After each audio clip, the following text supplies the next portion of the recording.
Moins de 2 litres. Freinage, accélération, appel, contre-appel, toujours plus vite entre deux murs de glace. Reportage à Val Thorens de Pierre-Yves Godilla. Unique au monde, cette 306 car hormis l'emballage de carrosserie en carbone qui reprend les codes d'origine, le reste n'est que pur prototype.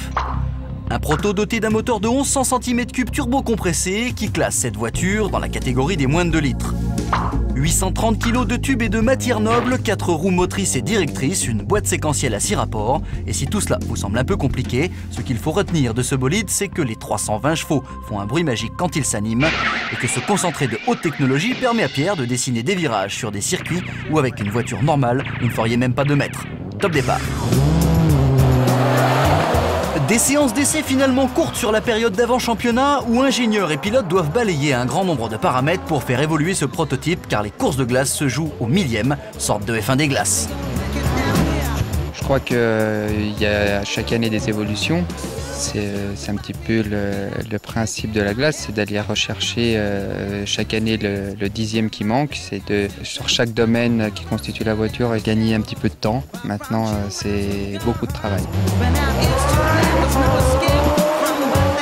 Le pilotage de cette voiture réclame un toucher de volant et une précision absolue. Les 4 roues sont motrices et directrices. En clair, comme vous le voyez sur ces images, quand vous tournez le volant, un système de cam à progressivité variable fait pivoter l'arrière du véhicule, dessinant ainsi une courbe.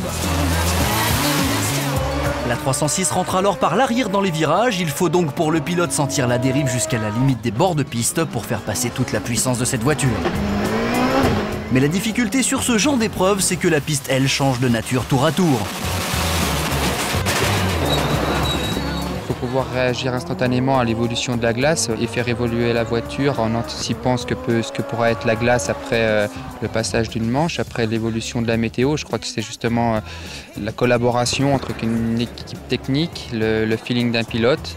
Puis il faut trouver l'osmose rapidement pour être efficace d'une manche à l'autre. Et l'osmose, Pierre Collard semble l'avoir trouvé depuis ce début de saison. Il joue en permanence aux avant-postes, occupant la 5e place du provisoire en championnat.